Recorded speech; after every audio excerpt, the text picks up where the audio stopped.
Hei pawb a croeso i'r wythfed pennod o Teyrnas Y Teulu. Heddiw, ein gweithgaredd yw creu anifeiliaid allan o'r roliau papur toiled. Ac ar ôl hynny, dyn ni am edrych yn dyfnach eto i fewn i pwy ydy Duw. Felly y pethau bydd chi angen yw papur, pethau paent, glud, felt tips, roliau papur toiled a siswrn.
Wel, croeso yn ôl.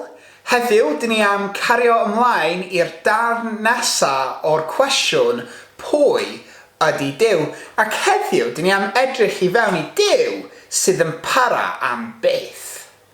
Yn yr Beibl, yn y llyfr olaf o'r Beibl o'r enw Datguddiad, pennod 1 adnodau 17 i 18, mae yna disgyblion sydd yn weld Iesu yn yr nefoedd ac mae'n dweud hwn. Pan welais dyma fi'n llawygu wrth ei draed. Yna cyffyrddodd fi a'i law a dweud wrtho i. Paid bod ag ofyn, fi ydy'r cyntaf a'r olaf, yr un byw. Ro'n i wedi marw, ond edrych, dwi'n fyw am byth bythoedd. Mae Iesu yn esbonio i'r disgybl bod Iesu ydy'r cyntaf i fyw, a bod Iesu ydy'r person olaf i fyw, bod Iesu yn byw am byth bythoedd. Ac i wneud hyn dipyn bach yn gliriach i chi, dwi am defnyddio darn o llunyn. Felly dyma darn o llunyn, ac wel, dwi heb di ffeindio y cychwyn o'r darn o'r llunyn. A mae hynna fel Iesu, mae hynna fel Duw, oherwydd maen nhw wedi bod yna ers y cychwyn, a maen nhw wedi bod yn byw cyn amser ei hun. Ac fel mae'r darn yma o llunyn yn teimlo, dydy Duw ddim hefo diwedd chwaith. Mae hynna'n amser hir iawn. Yr peth anhygoel gyda Duw ydy bod o'r un peth trwy'r adeg ers y cychwyn ac yr holl ffordd i'r diwedd. Mae Duw yr un fath. Mae fel y darn llunyn yma. Dio ddim yn newid o'r holl ffordd o'r cychwyn i diwedd. Mae'r un peth trwy'r adeg. Mae Duw fel hynna. Di o ddim yn cael diwrnod pan mae'n blinedig. Di o ddim yn cael diwrnod o gwyliau neu wythnos o gwyliau. Di Duw ddim yn cael diwrnod grumpy. Mae Duw yr un fath trwy'r adeg mae'n cariadus, mae'n teg a mae'n perffaith yr holl amser. Dwi eisiau chi gyd dychmygu bod amser ni yn byw ar y byd ydy'r darn yma o llinyn. Di o ddim yn darn fawr iawn i cymharu gyda am byth. Ond mae'r darn yma yn really pwysig oherwydd mae'r darn yma yn penderfynu beth sy'n digwydd i ni ar ôl. Mae Duw yn rhoi dewis i ni sut dyn ni am byw y darn bach yma ar y byd. Ac dyn ni gallu gwneud hynny trwy byw bywyd sy'n plesio Duw, trwy trystio Duw a dilyn fo. A trwy hynny mae Duw yn gaddo bod ni am byw gyda fo am byth yn y nefoedd. Neu, dyn ni gallu byw y darn bach yma ffordd ein hun, y ffordd dyn ni eisio, ond trwy hynny bydd ni'n methu allan a mynd i'r nefoedd a byw gyda Duw am byth. Yr peth sy'n helpu fi wneud y penderfyniad yma ydy cofio bod fi dim ond i byw darn rili fach o'r amser yma.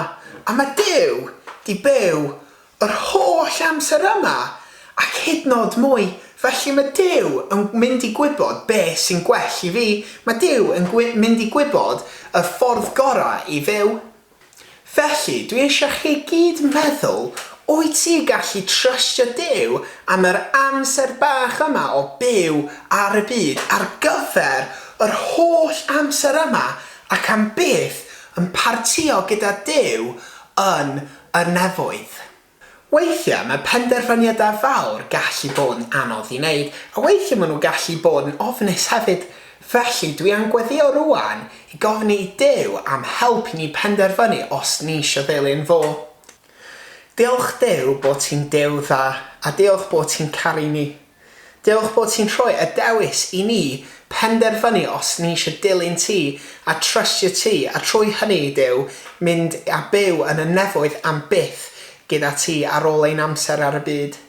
Duw, helpa ni i wneud y penderfyniad gorau. Diolch Duw. Amen. Diolch pawb am wylio. Bydd yr pennod nesaf i fyny ar dydd Iau. Diolch pawb eto. Hwyl fawr. Tara.